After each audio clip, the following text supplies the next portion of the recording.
Hello there, Sarah from 17 once again. This is my Evilwest, Evil Difficulty No Healing walkthrough.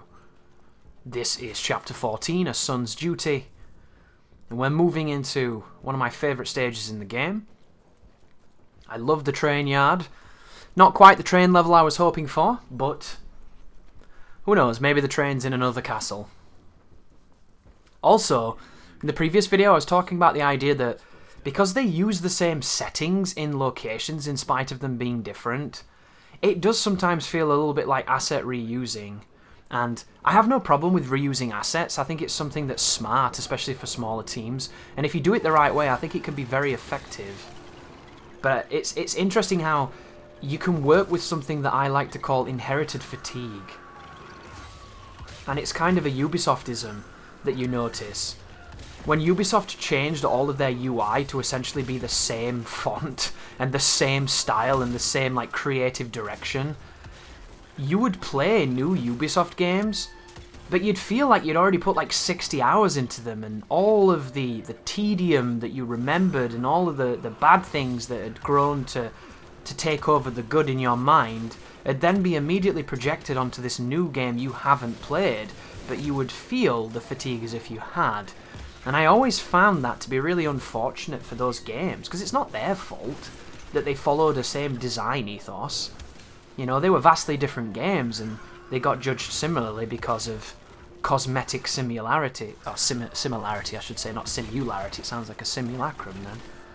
Which, isn't that a fucking cool word? Simulacrum. This fight, however, is Stalker-filled. This level is ruined by Stalkers, it has to be said. This is not a particularly difficult fight, but if they slow you down, you're going to be in trouble, because their web is just completely nonsense. I don't like it at all. I would definitely do something to tweak it personally, but I don't think the devs will touch it, because it's one of the hardest features in the game. And there's a fight coming up on a roof that makes the Stalker perhaps the worst placement of any other enemy in the game. It is by far the worst sequence for enemy design, in my opinion. And you can softlock it, which I end up doing in this video. And I kept it in this video because I wanted you to see the criteria that leads to it, and then hopefully you'll never ever do it yourself and you'll be able to avoid it. And it comes down to the way that death scripting is used in this game and how strong it is when it comes to being the prime mover of progressing a level. And if you're new to the project and you've not heard me speak about this, the quick idea is certain enemies have death triggers to spawn certain events. Sometimes it's other enemies, sometimes it's the end, sometimes it's a cutscene, so on and so forth. And if you do not do it in the right order and you deny that trigger, you can't really do much on certain fights. Some fights you'll stop spawns, some fights you'll make it a lot more fun and easier to engage, but every so often you get one that just shuts down your capacity to continue. And again, guys, video games are a complicated business of a lot of moving parts cooperating with each other. And when those cooperations don't go as intended, you know, fuckery can be afoot. Things go awry. And it happens a lot in games. It happens in all games, really. It's just, will you spot it? Will you do that perfect storm, that perfect formula of everything to go wrong and for oddities to ensue? Who knows? Maybe you won't. Maybe you'll get through and have no issue, and I hope you do. But this level's cool because it gives you the impression that it's much bigger than it is, and navigating it, it feels like you're looking for secrets, but you're actually following the correct path. And I like a level that has just enough twists and turns to make you feel like you're inventing a path, only for you to realise that you're going the intended way. It makes it feel like your exploration is rewarded, and there's nothing more rewarded than feeling like what you're doing has meaning. But here is an encounter against one of the big fellows with the cage on his head, and one of the shield men. And of course, you're going to get multiple spawns here at certain points, so it's worthwhile bearing that in mind. So there goes the shield guy, and as soon as he died, did you see that? That crone turned up. Something you could test here if you've got more time than I did. Try killing the shield guy but not executing him, because maybe the crone never turns up. And then when you kill this dude to my right, maybe it just ends the fight and skips this phase entirely. I'm pretty good at this enemy now, though, so I'm going to show you how I deal with him. I don't have the batteries, though, to make him super quick work, but I do have the capacity to absolutely stun lock with the Gatling gun. I just didn't quite have enough. I think if I'd used the flamethrower there, guys, I might have been able to one-cycle that enemy.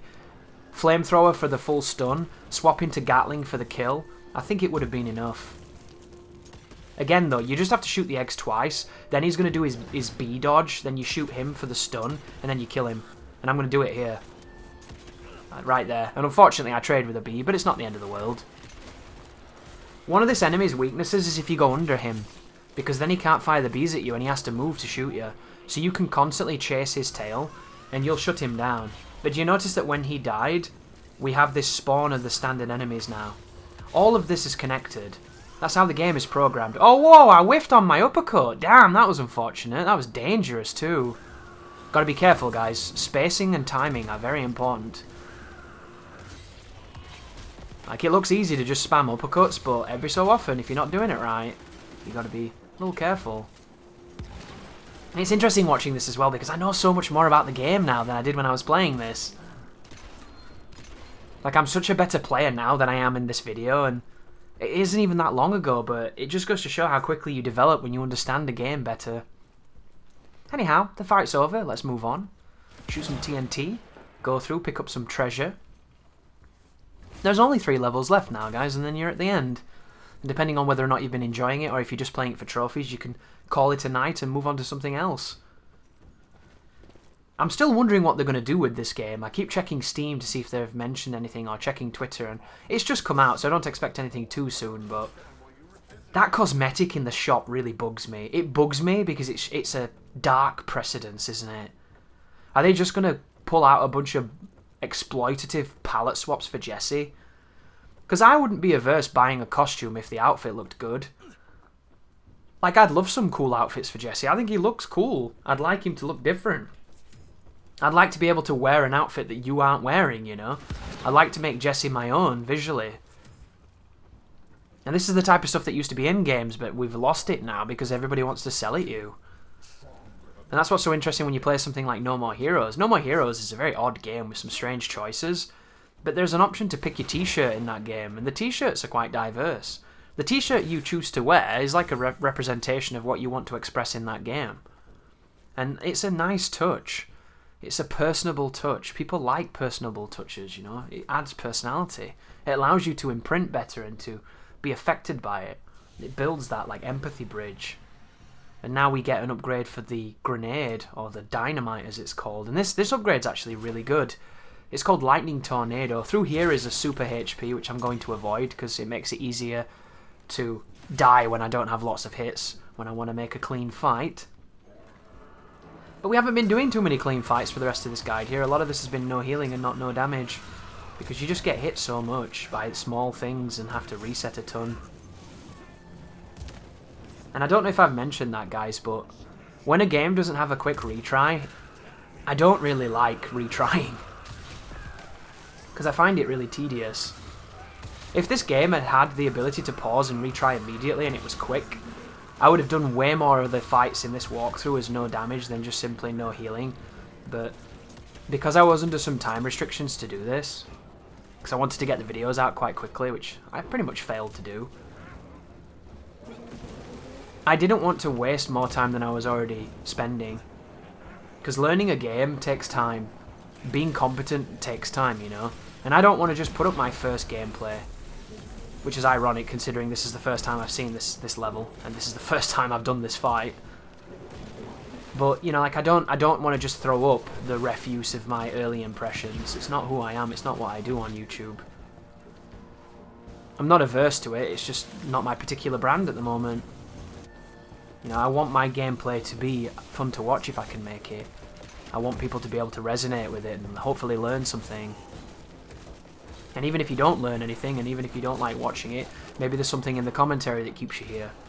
You know, maybe there's an element that you didn't think you'd be here, but you still are for some reason, and that's the type of stuff you aim for, isn't it? That's the type of stuff that changes a video from something that you just kind of accidentally auto-plays and you watch it for a little while and go, well, that seems okay, but I'm not bothered, to actually sitting there and being like, hang on a second, I'll leave this on. And I mean, if you look at YouTube analytics, nobody does that. Average view duration for like fucking 2-hour videos is about 15 minutes at best. And you should be grateful to get that.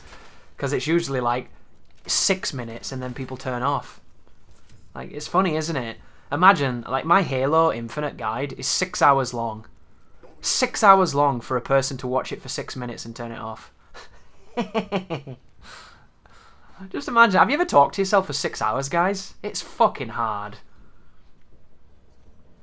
But we have a little bit of environmental navigation here. And some of it leads to perhaps collectibles and maybe a little bit of gold. But it's going to lead to the next puzzle and the next encounter. And we're coming up on, in a moment, I think, the fight that I was mentioning, which is, I think it's the worst fight in the game. I don't think it's particularly the hardest. I think it's just the one that doesn't feel the most fun. And sometimes fun to me is more important than anything else. You know, I'm too old now to suffer games that aren't fun. I want to have a good time. I don't want to just be miserable. And I might sound miserable sometimes, and I think when you're doing a challenge run, you definitely do feel miserable. But it's the destination, isn't it? It's not the journey. It's the feeling you get when you do it, when you accomplish it, when you prove to yourself that you can be better than you ever thought you could be. And it's an important thing to do as well. Because if you've never pushed yourself, you'll never know.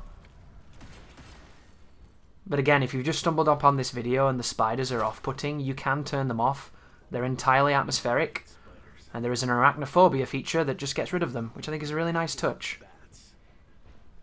More games need that. More games need you to be able to adjust the HUD as well. I want to be able to put my HP in the top left. It really fucks me off when it's in bottom left. And because of things like God of War, the new God of War doing it, we're doomed. Like, when modern games adhere to this, it becomes a standard. And I'm sorry, this was standardized fucking 30 years ago. HP top left. Boss HP bottom. That's the rule. Really, really don't like the fact that devs want to start changing this now needlessly. Especially when they could give us the option to calibrate it ourselves. Why can't we drag and drop where we want the HUD to be? I think that would be a wonderful feature. Make your own fucking HUD, then Chris doesn't complain on videos, you know? But we have a big puzzle here. And this puzzle involves moving trains. Everybody's favourite mechanic in Evilwest, right? And pressing switches. Pressing switches, moving trains. And this rotary bridge in front of us. Which, isn't it funny, you know, when you say the word rotary, I always think of chicken. It's an interesting association. But after this video, guys, after this series, you're probably going to see one of a few things. You might see Miles Morales. You might see a little bit of Gungrave footage. I'm not doing a full walkthrough for Gungrave because Gungrave gore's fucking terrible.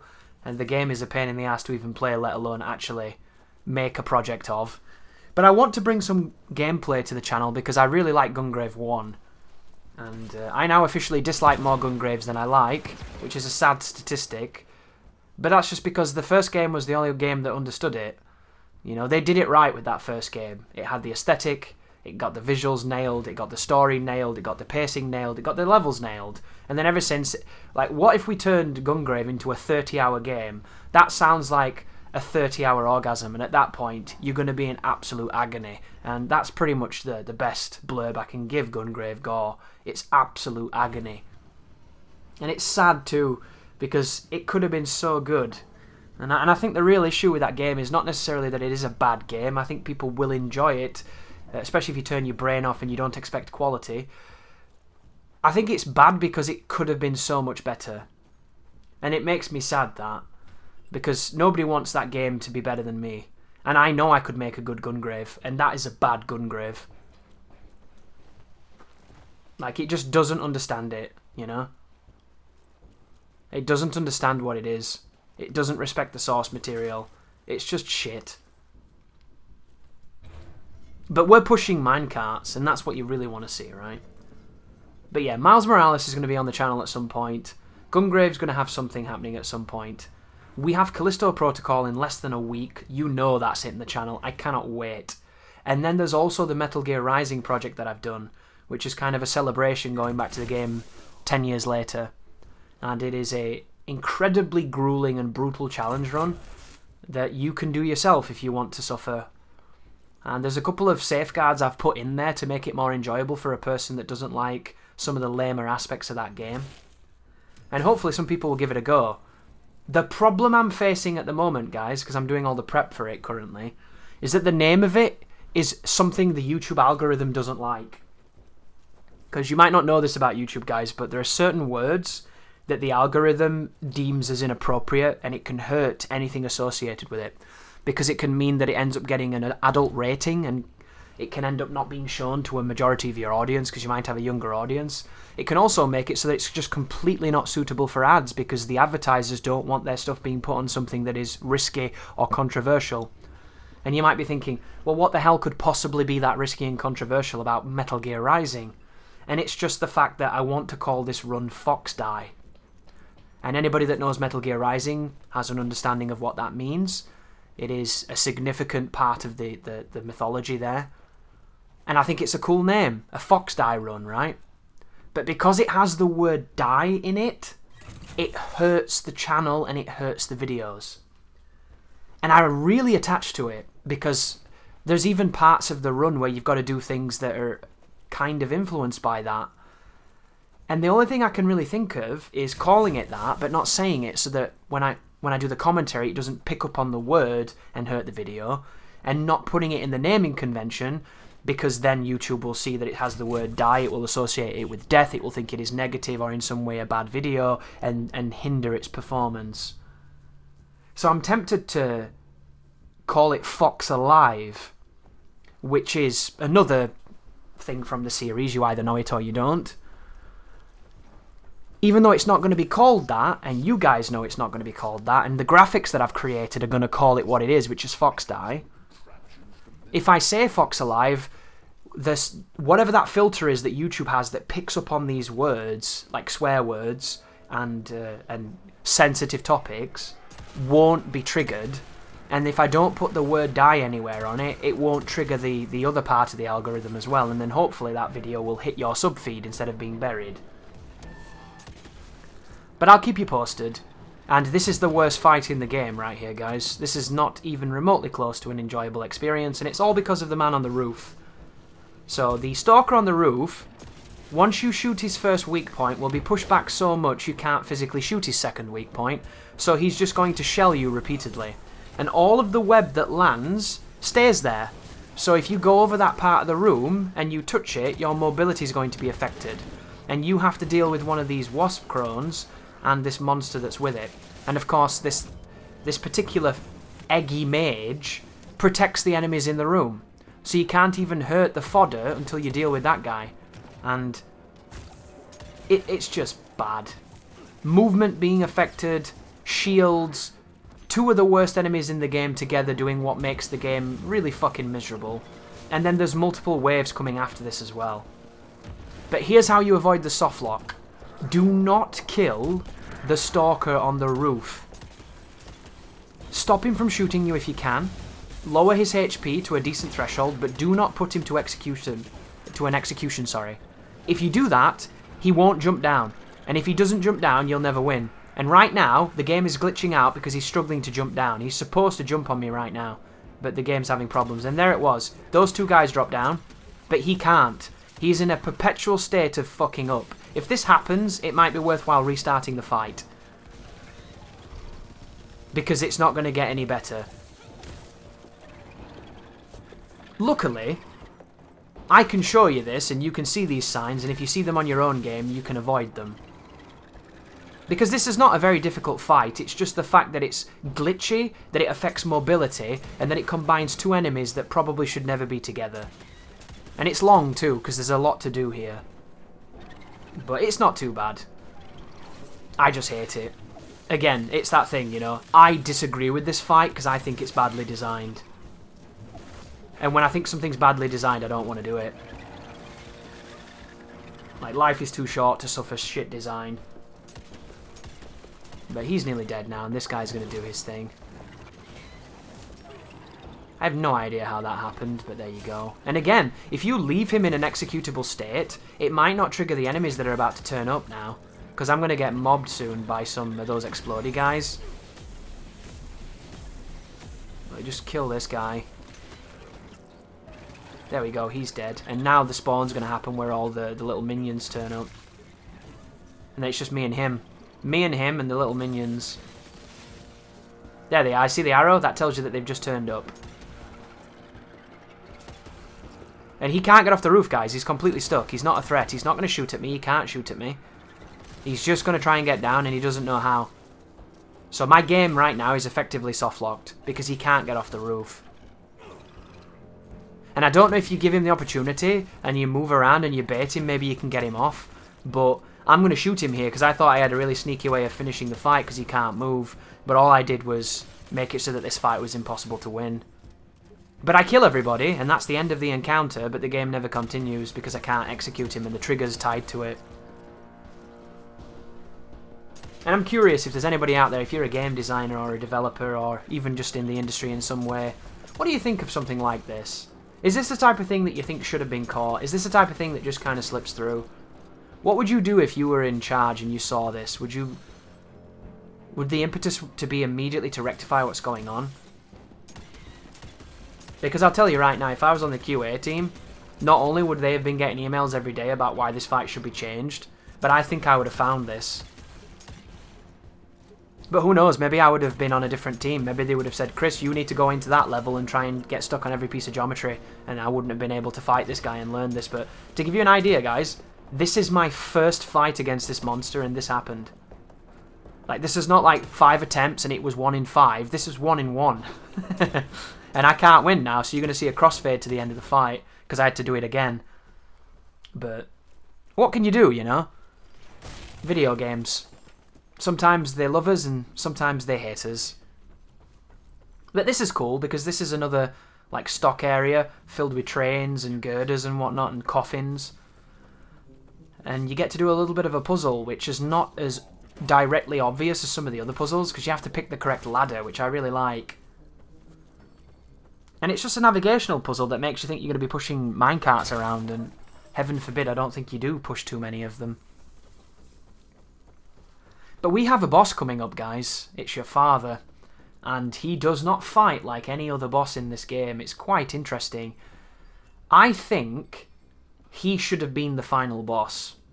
I would have changed him a little bit, make him a bit more impressive, and have him as a final boss, and then make the final boss be like the lackey before him. They could have had the story where the father, because he's so industrious and intelligent and driven, he takes over and replaces Felicity and like does a coup d'etat, and then she becomes like the henchman or the lackey, and then he takes all the power because he's so power hungry.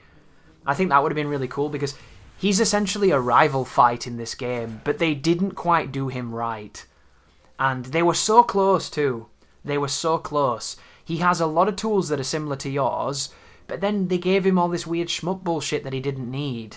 And these weird projectiles and, like, tentacles and stuff. I don't get it, personally. I think they had a really good idea here. This could have been Virgil. This could have been Azel. This could have been Sam. You know, this could have been Henry. And instead, it's just, like, a really awkward and highly specific encounter. And the weirdest part is, it's not a hard fight, yet it has 3 checkpoints. And then the final boss, not a really hard fight, a shit fight, 3 checkpoints. Then you have the worm, no checkpoint, awkward, awful fight. Then you have the Brooks, awkward, awful fight, no checkpoint. Does that make sense to anyone? I never get that. Why do they give you checkpoints on the easiest fights? It's like they don't play their own games. And I can't tell if it's narrative reasons and cinematic reasons, but to me, it's fucking shit. Like, why would you do that? Don't give me a checkpoint on the easy fight. Give it me on the awful fight. And I know what you're thinking. You know, well, technically subjective. It is. Absolutely subjective. But I think if you were to break these fights down objectively, I could put a compelling argument as to why this fight isn't that bad. And that's coming from somebody that's done it. No healing, no health upgrades, none of the like support perks that help you keep your HP up, you know? I haven't no damaged this fight yet, but I know I can, because I've got a really, really good strategy for it, and I understand how the projectile works, which is really important, because it's the only thing that's going to kill you. That and the fact that you want to kill yourself because it takes so long to win. But his gun, as soon as he shines, if you dodge it desyncs, but every so often it'll hit. The third one he does, he'll release an energy orb, and then he'll do this blinding, and then he'll charge you, and then you can punch him a bit, but be careful, he does a ground slam coming up, and it's really easy to be in the vicinity of it. So I like to put the flamethrower on and back up, and then be careful as he recovers from this, he likes to shoot. So I activate my special ability and I start whooping his ass. And then after this, be careful again, he's going to try and shoot again, or he's going to grab you. So that time he tried to grab, watch out for the ground slam, it comes after the taunt. This is the dash again, it looks awkward, that animation. And then the gun comes back out, and that time I did it too soon. My dodge was too soon and it didn't desync. And that's why I got hit. But he drops the energy, and we're getting very close to the first checkpoint now. So I'm going to back up with the flamethrower, get out of the radius of his slam. As soon as he slams, I'm going to block what he does. He doesn't slam, he does the grab. That's the cutscene. This is the second phase. So second phase, he has the Dr. Octavius tentacles, and you have to dodge his weird ground projectile that you cannot jump over, which I think is a bit of a mistake. But you can sprint at a good distance from him, and the projectiles won't touch you. It's a really good way of getting around them, and then eventually you get to shoot him. And if you're too slow, he'll fire a projectile, but usually you interrupt him there and you'll get a battery, and then he comes for you. So you want to do the same thing. Stop his charge, set him on fire, see what he does. There's the charge again. There's the slam, it's bigger this time. And then afterwards is your turn, so I put the Gatling gun on and I do big damage to him. I think I'm going to do this fight again for YouTube and do a no damage fight and show you what you can do. And on this one, guys, you want to roll the first one and walk the second one, because the second one is designed to catch you spamming roll. It's really easy to dodge once you understand, but it's got a massive hitbox, and I don't agree with it personally. Look at the damage that just did. Oh my goodness, that bomb's good. And we're about to get to the third checkpoint here. So right now he can do charges, shoots, or even slams. And there's the big one. Get out of that. That one's awkward as hell. But there's the flamethrower. Put some more damage on him. A couple of bullets. What does he do? Here's the next checkpoint. And now we're on the final phase. So this one's really buggy. For some reason, it like leaves a weird shield in the room. And I don't know why it does that. Because later on, it's going to get in the way of the fight. And is it intentional, that? Is that what it's meant to do? Or is it just like the game not working? That was a mistake. I accidentally stepped on that. I shouldn't have done that. But knock him down, beat him up, he's going to recover and slam the ground, get away from him, and then after this he's going to go to this different realm usually. If you do enough damage, he takes you to this mirror world. Oh, you have to do this as well. He blinds you and then he does a bunch of slams, so just run away. And then when he slams, he's vulnerable, so set him on fire. Attack him with whatever you want. Whatever you like doing, do it to him. And now, he's going to back away. He's behind me here. And he's going to do the projectile again. So the first one you walk, the second one you roll. Walk, roll, walk, roll. And you'll navigate this without too much issue. And then afterwards you'll be able to stun him and you'll get your battery back. And then you can go in there and start beating him up. And I think when he recovers now, he's going to do that other place where you have to shoot his weak points. And I think I get robbed on this, where I shoot his weak point and he still hits me. Oh wow, this is a good pattern, this guys. He's being really aggressive and he's giving us the slam. The slam's the easiest one to punish. Like, this is ideal. Yeah, dude, we're going to beat him before I even did it. Wow, I didn't realize that that's what I did. Damn. So, if you don't get that pattern, he takes you to a place where there's a ton of imitations of him, and you have to shoot them 2 by 2 by 2. It's really easy to do, but every so often when you shoot one of them, it doesn't register and you get hit. I don't even understand. But if you're aggressive enough and you're lucky enough, he'll completely skip that like he did just then. Thank you for watching. You take care now.